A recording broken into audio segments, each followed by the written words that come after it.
Selama bertahun-tahun, para ahli strategi Barat selalu menyoroti satu titik di peta Eropa, yaitu Kaliningrad. Wilayah Rusia yang terletak di jantung Eropa ini telah lama menjadi benteng militer, lengkap dengan rudal Iskander berkemampuan nuklir, sistem pertahanan udara S-400, dan markas armada Baltik Rusia. Bagi Presiden Putin, Kaliningrad adalah kartu truf, ancaman strategis yang mengarah langsung ke jantung Eropa.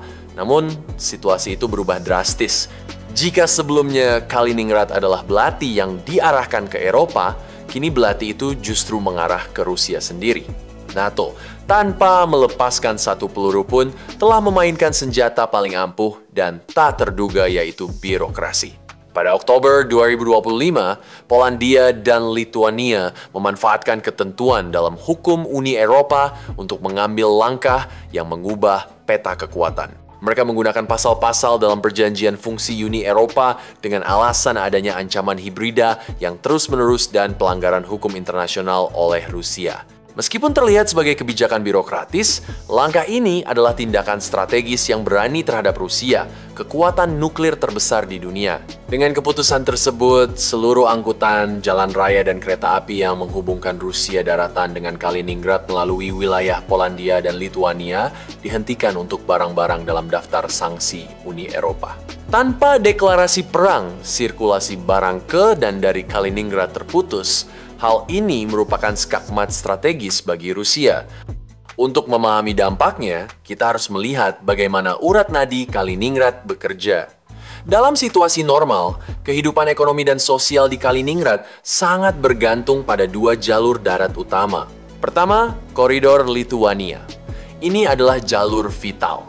Kereta barang dari Rusia, seperti dari Moskow dan Saint Petersburg, masuk ke Lituania melalui Belarus, melewati wilayah selatan Vilnius, lalu menuju Kaliningrad.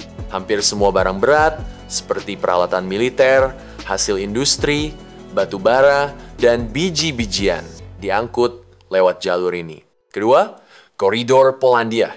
Truk-truk dari Rusia melewati Belarus, lalu masuk ke Polandia, melintasi timur laut Warsawa, dan melewati celah strategis Suwalki untuk menuju Kaliningrad. Barang-barang konsumsi, makanan, dan produk komersial ringan umumnya melewati rute ini. Tanpa kedua jalur darat ini, mustahil untuk memenuhi kebutuhan 1 juta penduduk sipil Kaliningrad, menghidupi garnisun militernya yang besar, atau menjaga armada Baltik tetap beroperasi. Pengiriman barang melalui laut atau udara sangat mahal dan dalam situasi krisis jauh lebih berisiko.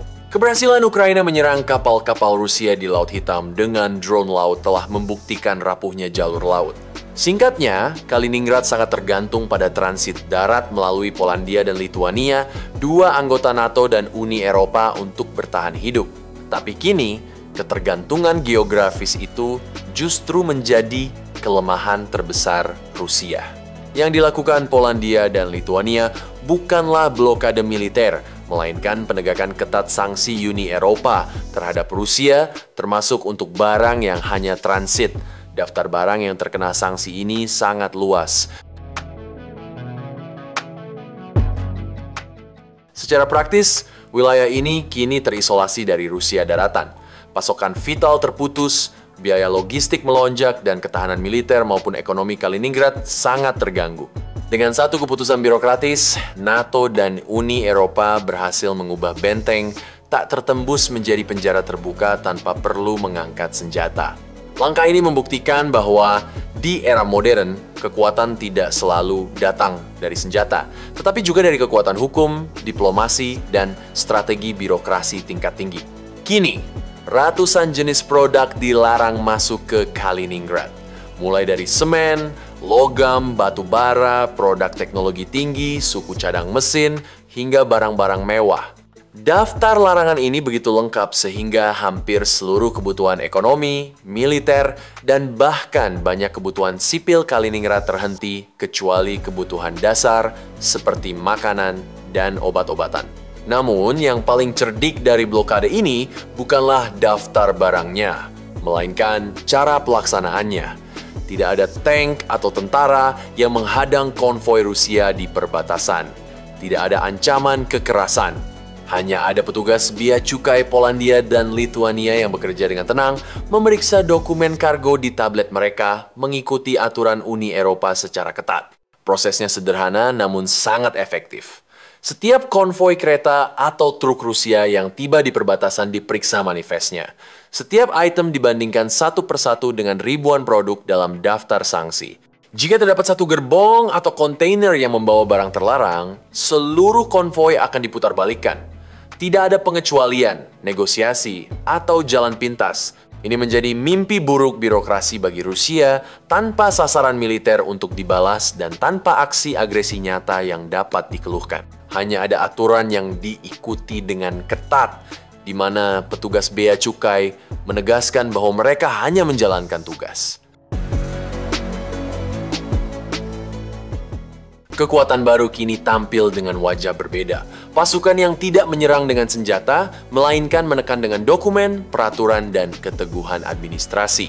Di garis depan perang modern ini, setiap petugas bea cukai berperan layaknya prajurit tanpa seragam militer. Langkah NATO tersebut bukan sekadar memutus jalur logistik menuju Kaliningrad, tetapi juga mengguncang dua doktrin utama dalam strategi pertahanan Rusia. Selama ini, Moskow mengandalkan prinsip escalate to de-escalate, yakni ancaman penggunaan senjata nuklir untuk memaksa lawan mundur ketika konflik konvensional menemui jalan buntu. Namun, strategi itu kehilangan relevansinya ketika tidak ada sasaran militer nyata yang bisa diserang. NATO tidak menantang Rusia dengan kapal perang atau pangkalan militer, melainkan dengan perangkat hukum dan regulasi ekonomi. Dalam situasi semacam ini, Kremlin tak memiliki ruang untuk merespons dengan kekuatan nuklir tanpa menanggung risiko besar, mempermalukan diri sendiri di panggung internasional, dan kehilangan sisa simpati global yang masih dimilikinya. Dengan diberlakukannya langkah hukum tersebut, senjata diplomatik terbesar Vladimir Putin seketika kehilangan daya. Kaliningrad yang selama bertahun-tahun digambarkan oleh propaganda Rusia sebagai benteng pertahanan tak tertembus, dilindungi sistem rudal S-400 dan Iskander yang konon mampu menutup akses ke Laut Baltik dan separuh wilayah Polandia, kini berubah fungsi menjadi sangkar strategis. Persenjataan yang dahulu dianggap sebagai simbol kekuatan justru menjelma menjadi beban logistik dan perangkap militer bagi garnisun Rusia sendiri. Dampak dari apa yang disebut para analis sebagai operasi pencekikan birokrasi ini meluas jauh melampaui batas administratif Kaliningrad. Efek domino geopolitik mulai terasa di seluruh kawasan Eropa Timur. Namun, konsekuensi paling nyata dan brutal terjadi di dalam wilayah enclave itu sendiri. Isolasi total. Kaliningrad kini bukan hanya terputus dari daratan Rusia, tetapi juga dari denyut kehidupan modern bagi hampir 1 juta warga sipil dan puluhan ribu tentara yang bermarkas di sana. Standar hidup menurun drastis, pasokan barang menyusut, dan masa depan wilayah itu menjadi semakin tidak pasti. Benteng yang dulu dibanggakan Kremlin kini bertransformasi menjadi penjara terbuka. Dinding penjara itu tidak terbuat dari baja atau beton, melainkan dari rak-rak supermarket yang kosong, pompa bensin yang berhenti beroperasi, serta jadwal penerbangan yang terus dibatalkan. Jalur darat yang sebelumnya menjadi urat nadi logistik kini tertutup, memaksa Rusia mengandalkan transportasi laut dari Saint Petersburg melintasi Laut Baltik, salah satu perairan paling berisiko di dunia saat ini. Tak satu pun perusahaan asuransi internasional bersedia menanggung perjalanan kapal menuju Kaliningrad tanpa premi perang yang selangit. Akibatnya, lonjakan biaya pengangkutan menjalar ke setiap lapisan kehidupan, dari harga sebotol air hingga sekantong tepung.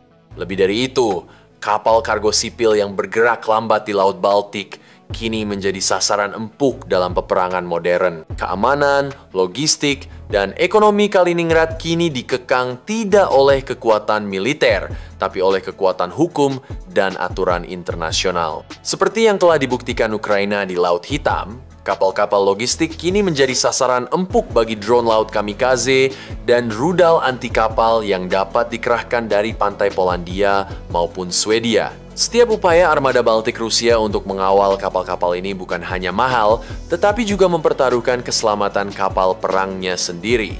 Mengangkut kargo melalui udara pun bukan solusi. Itu adalah opsi logistik paling mahal, bahkan hampir mustahil dilakukan dalam skala kebutuhan sebuah kota. Selama bertahun-tahun, warga Kaliningrad merasa berbeda dari warga Rusia lain lebih dekat ke Eropa. Akhir pekan berbelanja di Polandia, duduk santai di kafe-kafe Lituania adalah bagian dari identitas mereka. Kini, blokade ini menghapus identitas itu dan hak istimewa yang pernah mereka nikmati. Mereka merasa terisolasi menjadi koloni Rusia yang terlupakan di tengah Eropa, bukan bagian dari Eropa. Yang paling menyakitkan adalah rasa ditinggalkan oleh Moskow. Ketika mereka menonton siaran dari Moskow atau St. Petersburg dengan rak-rak toko yang penuh dan kehidupan berjalan seperti biasa, mereka menyaksikan kontras yang nyata dengan antrian panjang dan kekosongan di kota mereka sendiri. Mereka merasa dijadikan pion dalam permainan geopolitik Kremlin dan ini mengguncang loyalitas mereka terhadap pemerintah pusat. Masyarakat Kaliningrad memang sudah lama lebih terhubung dengan Eropa daripada dengan Moskow. Dalam referendum tidak resmi pada tahun 2023, 72% penduduk Kaliningrad memilih mendukung kemerdekaan tanda jelas bahwa Kremlin kehilangan pengaruh. Invasi ke Ukraina hanya memperbesar tekanan. Protes, kesulitan ekonomi, dan isolasi memicu ketidakpuasan publik. Warga Kaliningrad tak lagi percaya pada propaganda Rusia. Mereka sadar merekalah yang membayar harga atas keputusan militer Kremlin. Dampaknya bukan hanya sipil tetapi juga simbolik. Kaliningrad selama ini bukan sekadar basis militer, tapi juga simbol kemenangan Rusia dalam Perang Dunia Kedua. Kini, fakta bahwa wilayah simbolis ini dilumpuhkan oleh manuver birokrasi tanpa satu peluru pun ditembakkan menjadi pukulan psikologis mendalam bagi citra Rusia sebagai kekuatan besar. Langkah ini juga mengirim pesan yang jelas ke Beijing, sekutu utama Rusia. Proyek One Belt One Road Tiongkok sangat bergantung pada jalur darat dan kereta api yang stabil menuju Eropa. Kini, NATO dan Uni Eropa telah membuktikan betapa rapuhnya jalur ini dan bahwa Barat dapat memutusnya kapan saja melalui keputusan politik. Beijing kini harus mempertimbangkan risiko ini dalam setiap strategi globalnya. Situasi ini telah memicu perhitungan ulang di Beijing, menciptakan riak diplomatik jauh melampaui Kaliningrad. Manuver cerdas NATO telah memojokkan Putin, menyisakan pilihan-pilihan buruk. Ia bisa membiarkan Kaliningrad perlahan-lahan mati lemas, mempertontonkan kelemahan di hadapan dunia dan rakyatnya sendiri. Atau ia bisa membalas dengan kekuatan militer, yang berarti perang habis-habisan melawan seluruh aliansi NATO, sebuah bencana total bagi Rusia. Pilihan ketiga adalah melanjutkan retorika agresif di panggung internasional. Inilah yang dilakukan Kementerian Luar Negeri Rusia, khususnya Sergei Lavrov, sejak 2022. Dalam berbagai forum internasional, Lavrov berulang kali menuduh Barat sebagai provokator utama, menegaskan bahwa Rusia adalah korban perang hibrida global dan siap menghadapi tekanan apapun. Narasi ini terus diulang dalam berbagai pertemuan, dari G20 hingga sidang PBB, namun semakin lama semakin kehilangan daya tarik baik di dalam negeri maupun di luar negeri. Pada akhirnya, propaganda Kremlin kini tak lagi mampu menutupi kenyataan di Kaliningrad. Bahkan jika Putin mengalihkan perhatian dengan menciptakan krisis baru di Suriah, Afrika, atau dunia maya, itu tak akan menyelesaikan masalah utama. Kaliningrad tetap tercekik. Inilah bukti paling nyata bahwa di era modern, kemenangan tidak selalu ditentukan oleh kekuatan militer, melainkan oleh kecerdikan hukum dan strategi. Sebuah kisah tentang negara adikuasa yang terperangkap dalam jebakan administrasi ciptaannya sendiri, dan tentang bagaimana kecerdasan taktis mampu menundukkan kekuatan senjata. Jadi, pertanyaannya kini adalah, akankah Rusia mampu keluar dari jebakan hukum dan ekonomi ini tanpa menyalakan kembali bara konflik, atau justru memilih jalan konfrontasi total? Beritahu kami pendapat Anda di kolom komentar di bawah ini. Jangan lupa untuk like, subscribe, dan aktifkan notifikasi pada video ini agar tetap mendapatkan informasi tentang perkembangan terbaru dalam perubahan tatanan dunia yang sedang berlangsung. Terima kasih telah menonton dan sampai jumpa di video berikutnya.